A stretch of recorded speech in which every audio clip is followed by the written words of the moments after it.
Yo, Ishan Extras সবাইকে welcome again and welcome back to Today We Will Read and today we will read Aranyak by Bibhutibhushan Bandyopadhyay. এর আগের এপিসোডগুলোতে আমরা 1 থেকে 3য় পরিচ্ছেদ অবধি পড়েছি এবং আজকের এপিসোডে আমরা পড়ব 4র্থ পরিচ্ছেদ। পরিচ্ছেদটাতে প্রত্যেকদিন আটকে যাচ্ছে। যাই হোক, তো চলো শুরু করা যাক। 4র্থ পরিচ্ছেদ। বৈশাখ জ্যৈষ্ঠ কাটিয়া গিয়া আষাঢ় পড়িল। আষাঢ় মাসে প্রথমেই কাছারির পুণ্যাহ উৎসব। এই জায়গায় মানুষের মুখ বড় একটা দেখিতে পাই না বলিয়া আমার একটা শখ ছিল, কাছারির পুণ্যাহের দিনে অনেক লোক নিমন্ত্রণ করিয়া খাওয়াইব।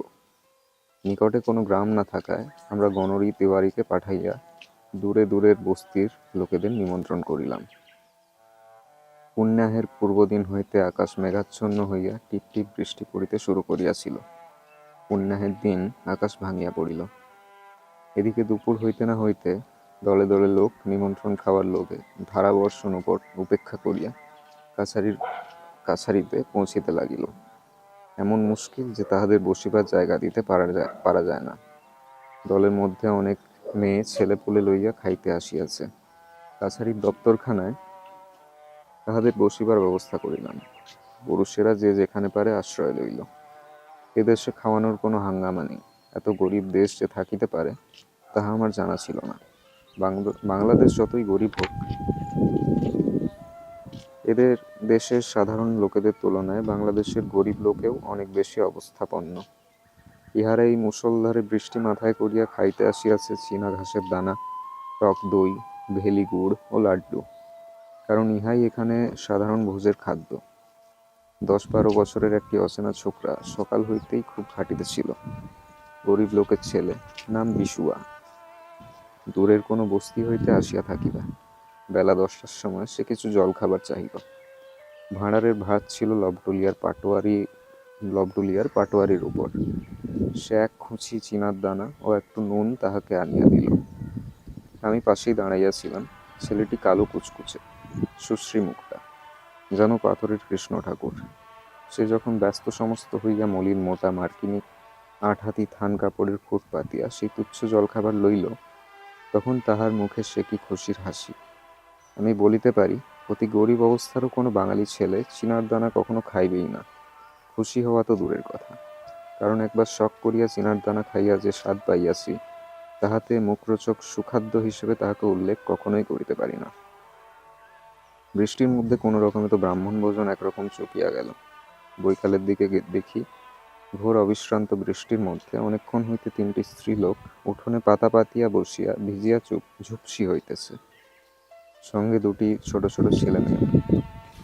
তাহাদের পাতে চিনার দানা আছে, কিন্তু দই বা ভেলি গুড় কেহ দিয়ে যায় নাই। তাহারা হাঁ করিয়া কাছারি ঘরের দিকে চাহিয়া আছে। পাটোয়ারিকে ডাকিয়া বলিলাম, এদের কে দিচ্ছে? এরা বসে আছে কেন? আর এদের এই বৃষ্টির মধ্যে উঠানে বসিয়েছেই বা কে? পাটোয়ারি বলিল, হুজুর, ওরা যাতে দোসাদ। ওদের ঘরের দাওয়ায় তুললে ঘরের সব জিনিসপত্র ফেলা যাবে। কোনো ব্রাহ্মণ ছত্রী কি গাঙ্গতা সে জিনিস খাবে না। আর জায়গাই বা কোথায় আছে বলুন? ওই গরিব দোসাদের মেয়ে কয়টির সামনে আমি গিয়া নিজে বৃষ্টিতে ভিজিয়া দাঁড়াইতে লোকজনেরা ব্যস্ত হইয়া তাহাদের পরিবেশন করিতে লাগিল। সামান্য চিনার দানা, গুড় ও জল ও টক দই একজন যে পরিমাণে খাইল, চোখে না দেখিলে তাহা বিশ্বাস করিবার কথা নহে। এই ভোজ খাইবার জন্য এত আগ্রহ দেখিয়া ঠিক করিলাম, দোসাদদের এই মেয়েদের নিমন্ত্রণ করিয়া একদিন খুব ভালো করিয়া সত্যকার সভ্য খাদ্য খাওয়াইব। সপ্তাহখানেক পরেই পাটোয়ারিকে দিয়া দোসাদ পাড়ার মেয়ে কয়টি ও তাহাদের ছেলে মেয়েদের নিমন্ত্রণ করিলাম।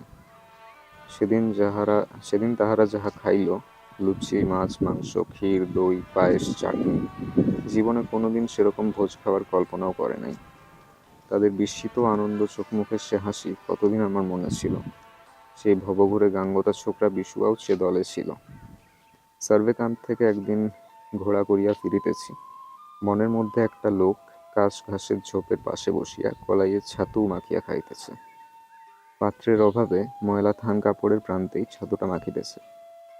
এত বড় একটা তাল যে একজন লোকে হলোই বা হিন্দুস্তানি মানুষ তো বটে, মানুষ তো বটে। একজন লোকে হলোই বা হিন্দুস্তানি, মানুষ তো বটে। কি করিয়া অত ছাতু খাইতে পারে, এ আমার বুদ্ধির অগোচর। আমায় দেখিয়া লোকটা সসম্ভ্রমে খাওয়া ছাড়িয়া উঠিয়া দাঁড়াইয়া সেলাম ঠকিয়া বলিল, ম্যানেজার সাহেব, थोड़ा জল খাই করতে হ্যাঁ হুজুর, মাফ কিজিয়ে।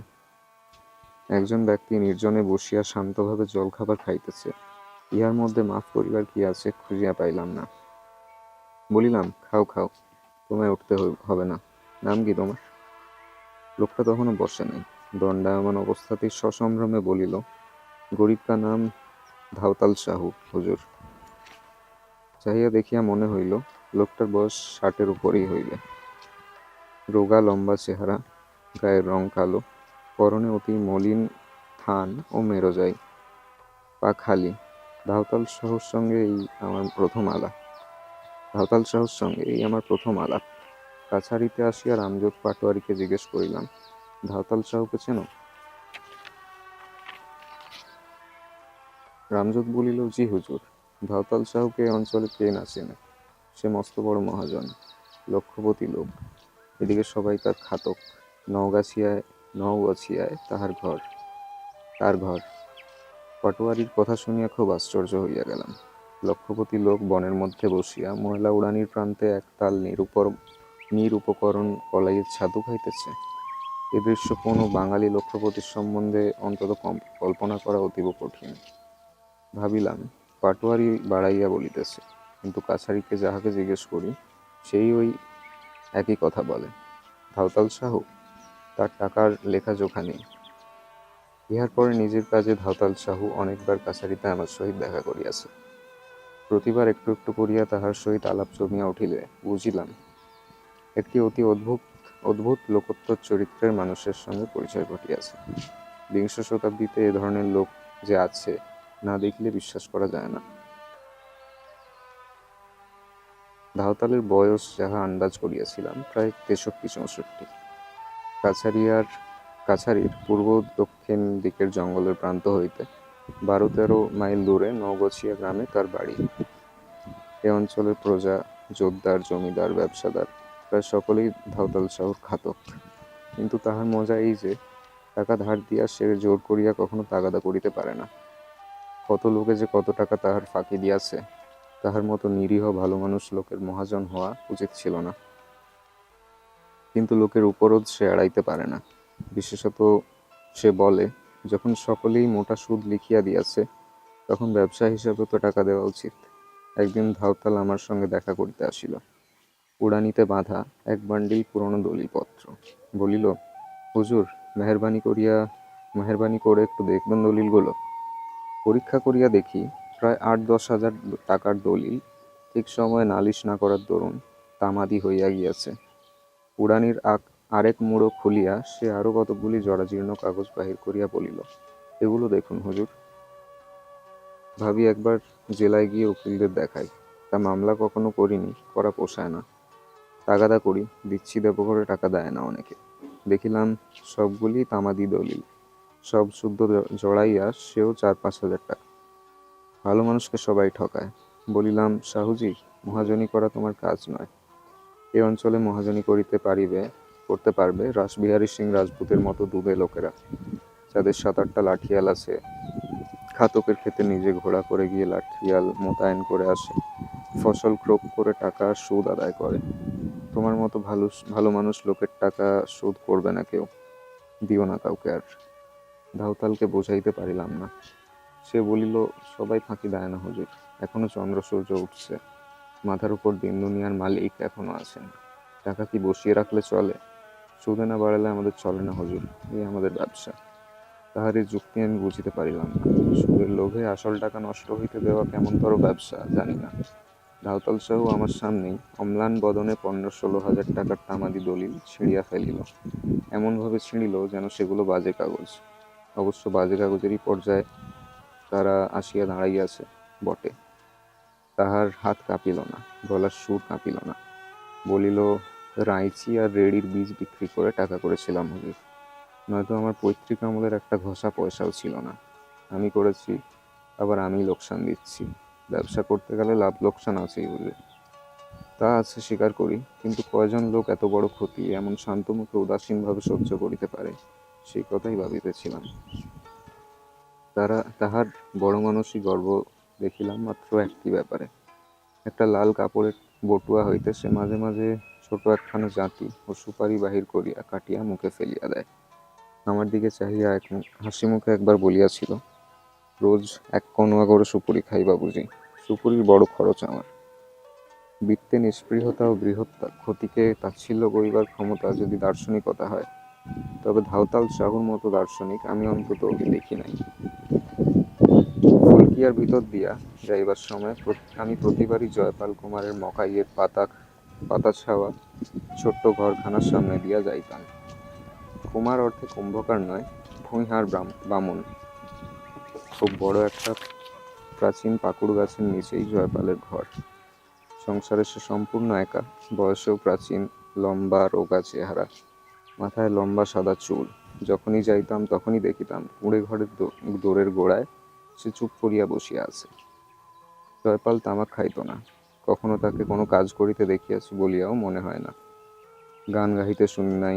সম্পূর্ণ কর্মশূন্য অবস্থায় মানুষ কিভাবে যে এমন ঠায় চুপ করিয়া বসিয়া থাকিতে পারে জানি না। জয়পালকে দেখিয়া বড় বিস্ময় ও কৌতূহল বোধ করিতাম।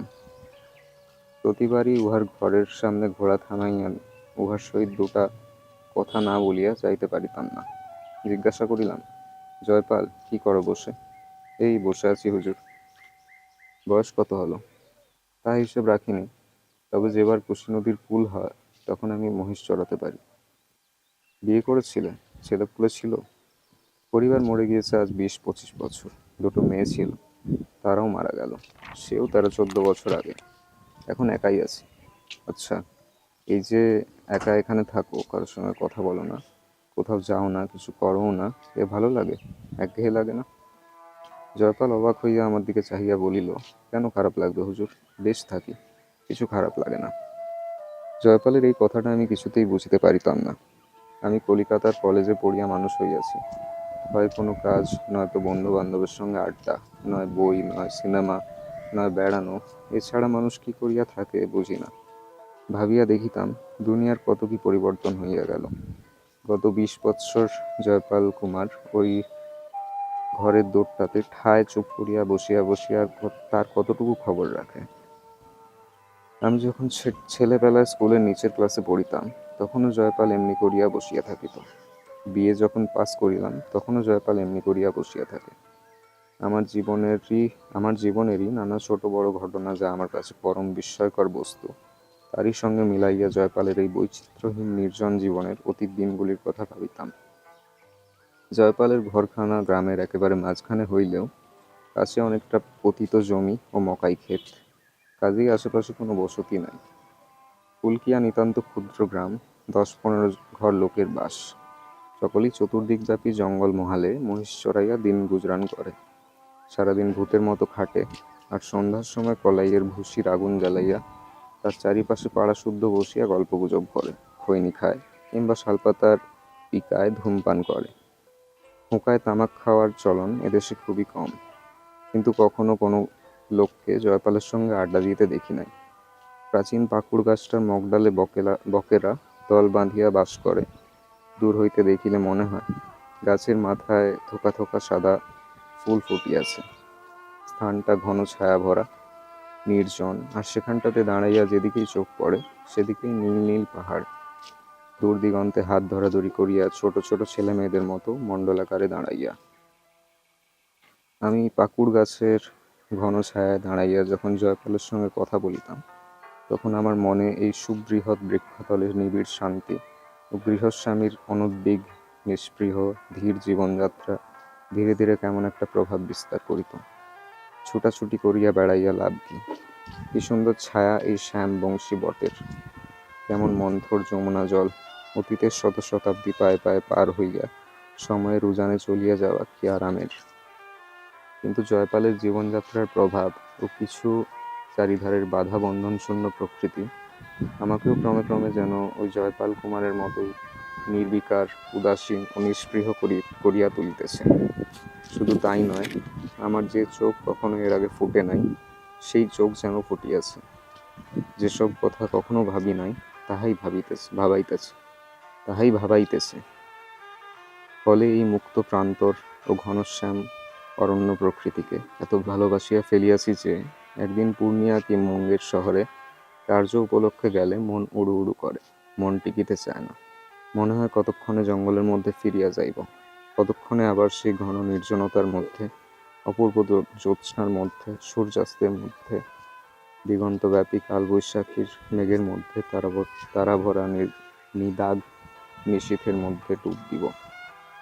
ফিরিবার সময় সভ্য লোকালয়কে বহুদূর পিছনে ফেলিয়া মুকুন্দি চাকলাদারের হাতের বাবলা কাঠের খুঁটির পাশ কাটাইয়া যখন নিজের জঙ্গলের সীমানায় ঢুকি, তখন সুদূর বিসর্পী নিবিড় শ্যাম বনানী, প্রান্তর শিলাস্তূপ, বনটিয়ার ঝাঁক, নীলগাইয়ের জেরা, সূর্যালোক, ধরণীর মুক্ত প্রসার আমায় একেবারে এক মুহূর্তে অভিভূত করিয়া দেয়।